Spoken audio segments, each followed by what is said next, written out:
राधे कृष्ण मित्रों। Love letter भाग 5 आपके लिए सुनिएगा। कपिल ने तो कह दिया आध्या से कि लड़की का नाम तो पूछो, और इधर आध्या जानती थी कि आध्यम ने अनजाने में जिस लड़की को लव लेटर भेजा है वह और कोई नहीं बल्कि आध्या ही है, मतलब मैं ही हूँ। अगर आध्या ने पूछा कि लड़की का नाम क्या है, तो अगर आध्यम ने उसका नाम ही ले लिया तो अनर्थ हो जाएगा। मगर तभी आध्यम कहता है उसका नाम है बिगनिंग। कपिल अचानक पूछता है कि अरे यार, यह कैसा नाम है जो तुम्हें इतना पसंद आया। आध्या जानती थी कि आध्यम ने उसका ही नाम लिया है, मगर कपिल समझ नहीं पाया। आध्यम ने अपने प्रेम पत्र पर लिखा था आध्या मतलब पहला, शुरुआत, बिगनिंग। फिर आध्यम अपने लव लेटर की कहानी बता देता है। तो कपिल पूछता है कि क्या तुम्हारे लव लेटर का जवाब आया। आध्यम कहता है मैंने जवाब पाने के लिए तो लव लेटर भेजा ही नहीं था साहब, बस मैंने अपनी मोहब्बत के लिए वह लव लेटर लिखा था। मुझे आज भी यकीन है कि वह लव लेटर उसे तो क्या किसी को भी नहीं मिला होगा। बस इस बात की खुशी है कि वह लव लेटर मेरे पास कभी वापस आया नहीं। कपिल कहता है यार क्या पागलपन है। तो आध्यम कहता है सच्ची मोहब्बत के लिए थोड़ी सी बेवकूफ़ी और बहुत सारा पागलपन का होना ज़रूरी होता है साहब।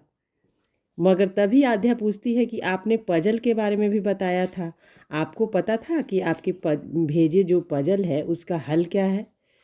आध्यम कहता है मैंने ही पजल भेजे थे तो फिर मुझे उसका हल पता कैसे नहीं होगा। कपिल कहता है तो चलो उस पजल का हल हम दोनों को बता दो। तो आध्यम कहता है नहीं साहब, वह पजल सिर्फ उनके लिए था। तो आध्या कहती है तो लगभग 2 साल हो गए हैं, न लव लेटर का जवाब आया, न वह लड़की आपको मिली। तो आध्यम कहता है मैंने जवाब और उस अप्सरा को पाने के लिए तो लव लेटर कभी लिखा ही नहीं था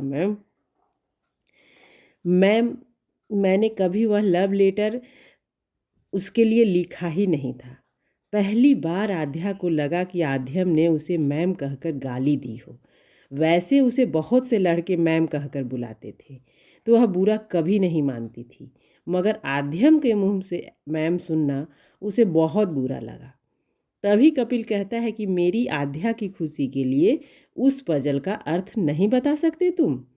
कुछ देर खामोशी के बाद आध्यम कहता है मैं बस में चढ़कर काठ गोदाम जा रहा था ताकि मैं मुंबई काम की तलाश में जा सकूं। मैं बस में बैठा था और मुंबई के बारे में सोच रहा था कि किसी लड़की ने कहा कि ओए लड़के, तेरे सामने अप्सराओं से भी खूबसूरत लड़की खड़ी है और तू उसे सीट ना देकर खुद बैठा है। तुझे तनिक भी शर्म नहीं आ रही है। मुझे बहुत शर्म आई। मुझे पता नहीं था कि कोई लड़की मेरी सीट को पकड़कर खड़ी है और मैंने उनकी तरफ देखा तक नहीं। फिर अचानक मैंने उठकर लड़की की तरफ देखे बिना कहा कि माना हो आप बेहद हसीन, ऐसे बुरे हम भी नहीं। कपिल अचानक चिल्लाकर कहता है कि वाह वाह वाह वाह, क्या बात है। अगर आध्या की तरफ कपिल ने ध्यान ही नहीं दिया। आध्या जल्दी से उठकर वॉशरूम में फूट फूट कर रोती है, फिर जल्दी से खुद को संभालते हुए आकर बैठ जाती है।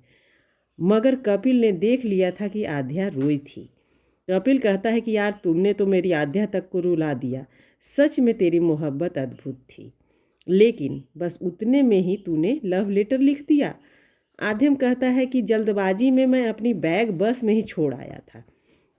फिर पता करके मैं बस डिपो तक पहुंचा तो मैं उस बस कंडक्टर का पता करके उनके पास गया। तो मुझसे पहले उन्होंने कहा कि अरे पागल, तू तो देहरादून जा रहा था ना। मैंने कहा जी हाँ, तो वहाँ से काठगोदाम जाने वाला था। कंडक्टर ने कहा कि जिस लड़की के लिए तूने सीट छोड़ा था ना, वह लड़की तो तेरी सीट पर बैठी ही नहीं, बल्कि खड़ी खड़ी कॉलेज पहुँच गई। मैंने कहा कि फिर इसमें मैं क्या कर सकता हूँ कंडक्टर साहब। कंडक्टर ने मेरे कंधे पर हाथ रखते हुए कहा कि पता है तुम्हारे बस से उतरने के बाद उस लड़की ने क्या कहा। उसने कहा कि किसी को बीच रास्ते पर उठाकर उसकी सीट पर बैठ जाना इंसानियत नहीं है। पता है वह तुमको चलती बस से बहुत दूर तक मुड़ कर देखती रही। उसका नाम आध्या है। इतनी खूबसूरत है कि अपने चेहरे पर हमेशा चुनरी डालकर रखती है। और बहुत प्यारी बच्ची है और बहुत अच्छे संस्कार हैं उसके। मेरे बस में वो करीब 2 सालों से सफ़र कर रही है।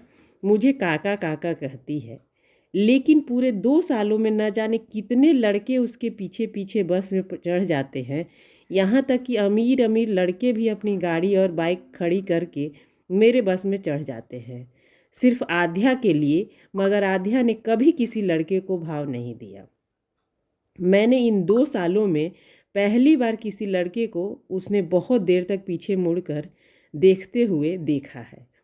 मैंने उसे कहा कि बेटी बैठ जा, मगर उसने कहा कि उस बेचारे को बेवजह उठने पर मजबूर कर दिया मेरी सहेलियों ने, जबकि शायद उसे पता भी नहीं होगा कि मैं खड़ी हूँ।